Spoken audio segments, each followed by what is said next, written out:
Peggy 3.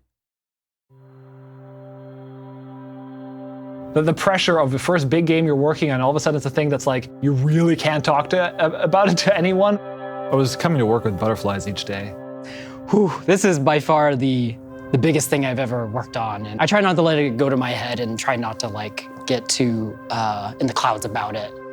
My parents have wondered what I have been working on for the longest time.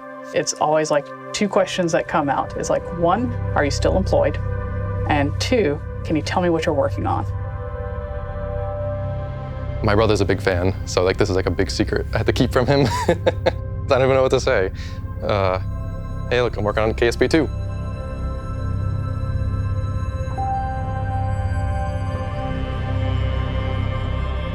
You don't, in general, get an opportunity to work on something that has sort of been at the center of your consciousness, or it's something that you feel genuine desire to work on.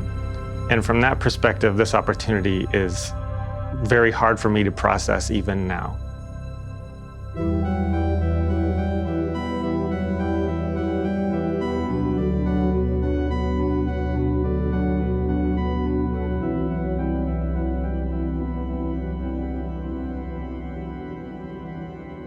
I think for me, I've always had a space fascination. So the idea of working on this game really speaks to me because I can go there and do these things that I couldn't before. I'm an explorer at heart.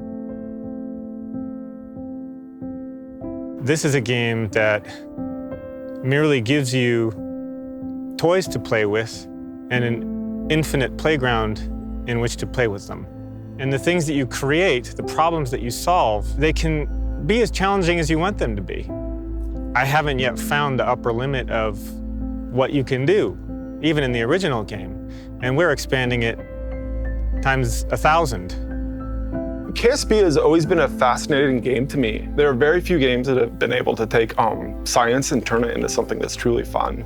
There is nothing like Kerbal Space Program. That first moon landing I got, when I actually achieved it and designed a rocket that could do it under my own power, there was a sense of achievement and satisfaction that I had never gotten anywhere else. My experience with the game was, after playing it for a little while, I accidentally learned a lot about physics and about orbital mechanics and about the history of rocketry and about the way rockets work. And I learned it all by accident. We're building a platform. We want to make sure that really everything that we do, the community is able to do. I've always been a fan of developers that share their process and interact with the community, have forums, have Reddit posts, and Kerbal Space Program has consistently over the last 8 years been responsive to community feedback and gone back and forth with them on designing things. That's the reason why I'm in this industry. I wouldn't have become a game developer if it wasn't for developers inspiring me and sharing their experiences and their work.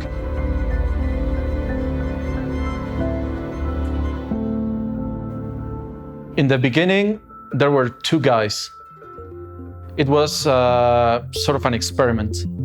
Back then, we worked on every new release, thinking it may be the last. We had no idea it would explode the way it did. When someone in the community says, this is the best game ever made, that means a lot for us. We're just trying to keep it going and trying to make it even better. The community is very strong. They know everything about the game. A very important part of the game is done thanks to the community. They always surprise us with the things they come up with, what we give to them, and they give back to us. It's so big and so important. I mean, the community lives it and feels it and loves it. Half of the fun about Kerbal is failing. When you start playing KSP, you would most likely crash the first time. You will learn through failing, but each time you will get a bit further and further away. And there's always this great reward that is you being able to do something by yourself without anyone teaching you. Kerbal Space Program is one of the most scientifically motivated games in history. It's a game that attempts to simulate essentially NASA.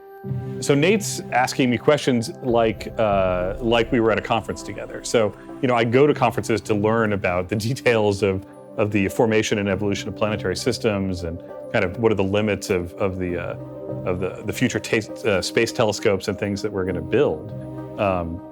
And he's asking me, so how come planets, how come these types of planets form this far out and those don't? And how close can planets actually orbit together? And how is their composition affected by tidal distortion?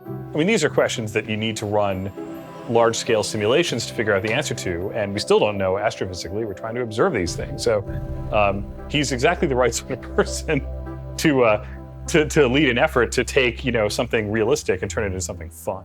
We've had quite some arguments over email about how close can these planets be together? Is that crater really physical? Can a methane lake really exist at that distance from the star? All this kind of stuff. And I kind of want to know why he's asking these questions. Can a gas giant theoretically be stripped down to its core by a stellar event of any kind? Do they even have a core?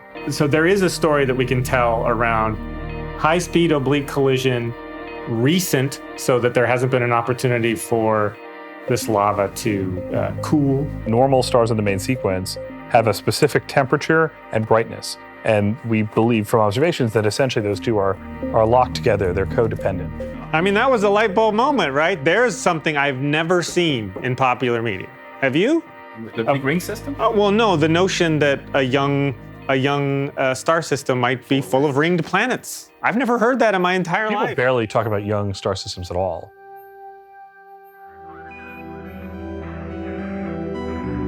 The importance of Kerbal Space Program is that it's more than just a game. It is the ability to learn and to really grow as a person. It allows you to appreciate this universe that we're in and the world around us. When I was thinking back to my first experience with Kerbal Space Program, the thing that I think appealed to me most about the experience, and I didn't realize it at the time, was that it's inherently optimistic, that you're creating something from nothing. You're creating a space program. You're essentially, in our game, creating a civilization that spans multiple solar systems. And I can't think of anything else that's that optimistic right now in popular culture. KSP-1 is the exploration of our nascent space program up to modern day, and KSP-2 explores the near-ish future of what this could be. Dr. Robert Zubrin talks about how we view the year 1492. There's a bunch of stuff that happened that year, but we only remember one thing that happened that year because it had immense material impact on our current lives. And I think that's probably more true of the people who are advancing space exploration right now. We're going to be naming landmarks after the people who are currently advancing that quest. We're in a golden age of astrophysics and space astrophysics in particular. As flagship missions get bigger and bigger and more ambitious, are we going to be able to do the next generation of them? That will be even bigger and more ambitious. Where is the limit?